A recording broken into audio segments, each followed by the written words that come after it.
She thinks she loves fall most of all. So let's get ready for fall.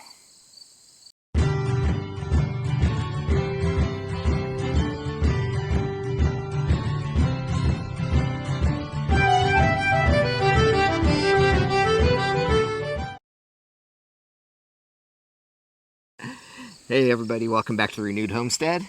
Ben and Denise here, and it's almost a cool breeze blowing. We are in September, which means fall is not far behind. Right around the corner. It is. So we've got work to do before our plants go dormant for the winter. And I guess behind me here, yep, is an apple tree. It's one of the ones that Billy gave us. Thank you, Billy.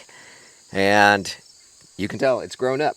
Now we did do our normal routine, the compost, cardboard, mulch, but you can see the weeds and growth have taken over, which that happens. Yeah. This is an area where we don't maintain as much, so that's why we're up here now. Yeah, this is our side road up along the pasture, so as you can see, this has gotten overgrown. So we're going to remove some of these grasses and these weeds, and then we're going to go through and tell you why we need to remove these grasses and weeds. So while we're pulling all this out, let's explain to you what happens to the tree if you leave a lot of the grasses to grow tall around the base of it. Well, in particular, this one has one of those, there's a vine, I don't remember the name of it, but it will actually, spirals around it like you would get like you could do a bean plant, but it will actually choke out your plants. And so we got that one out of here a few days ago and we saw it starting up. But the other parts, this stuff just shades out your plants and steals the nutrients from the soil. Yeah. And it just doesn't need to be there. Well, and so what'll happen is if you have a lot of grass around your trees, a lot of weeds growing up, like he said, it's going to affect the sun. But grass and those weeds are going to steal nutrients from the tree.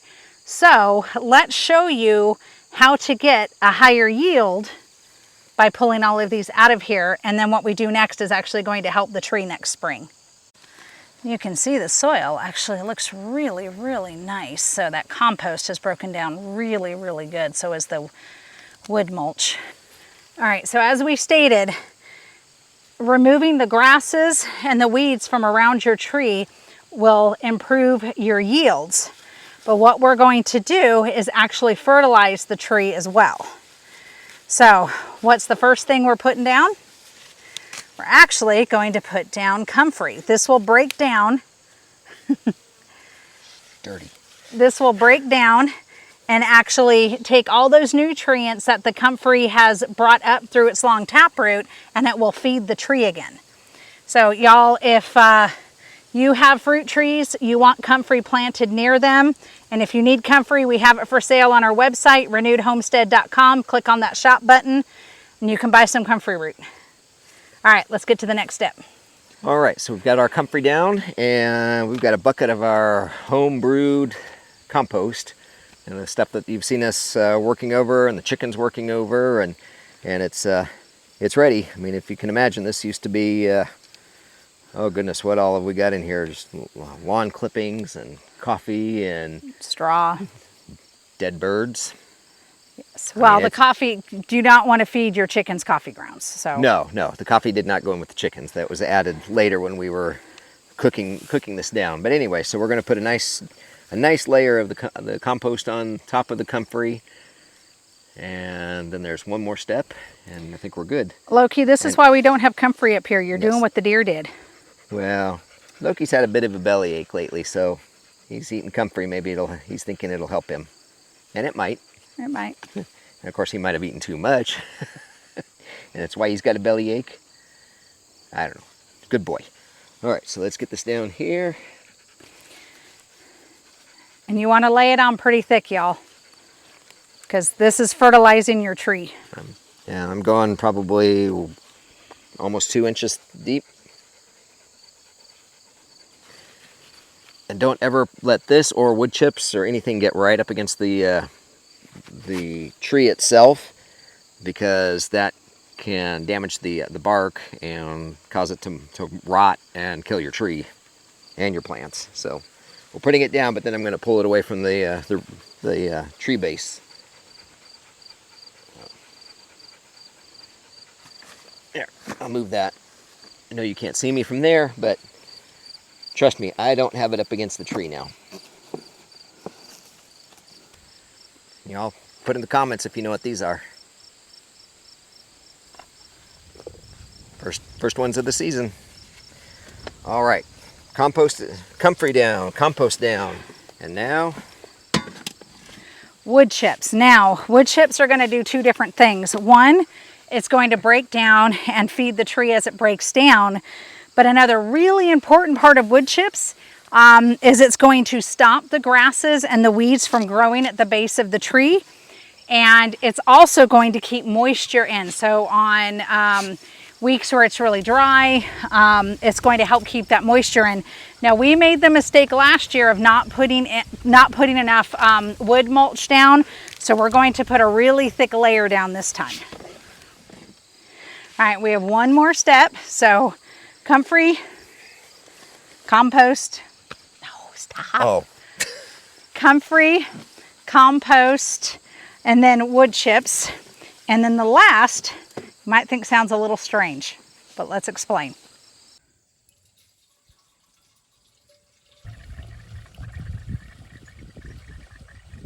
All right, so we have a mixture of organic whole milk and water. It's a 50-50 solution, and what this is going to do is encourage good fungus on the trees.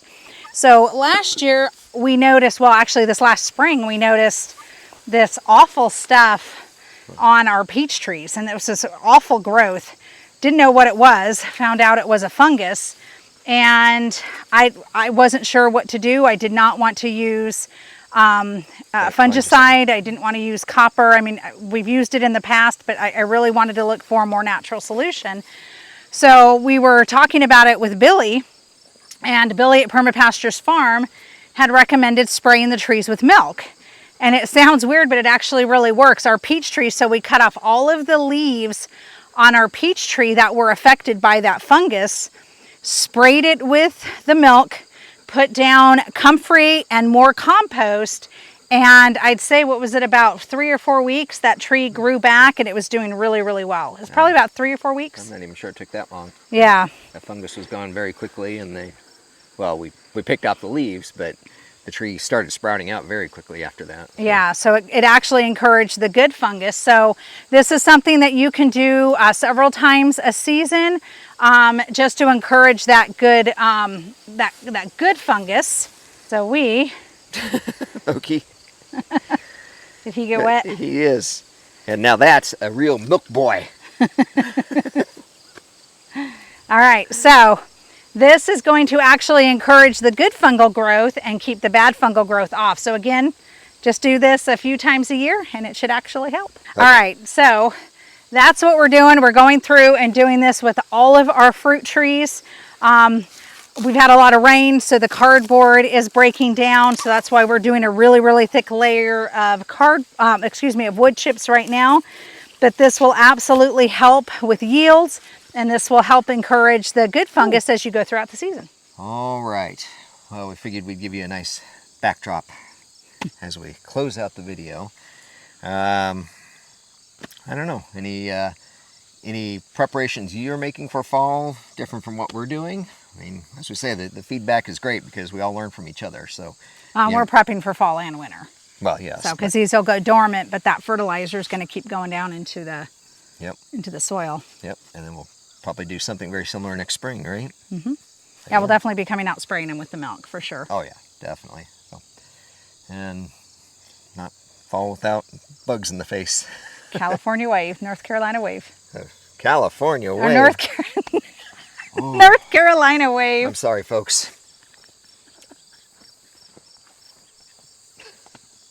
North Carolina wave, sorry.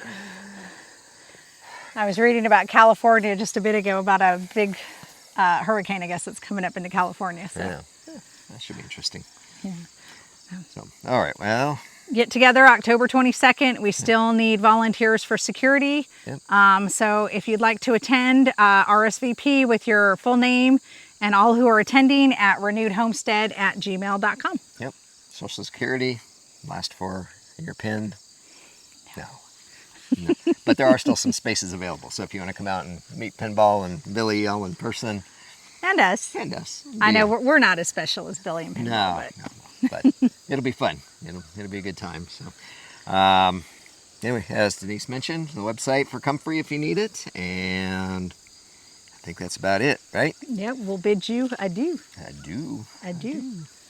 Raise you take you adieu and raise you a Loki bear. I don't know. That was bad. All right. Thank y'all so much for joining us. Yep. Take care, everybody. God bless. We'll see you on the next video. Bye, y'all. Bye.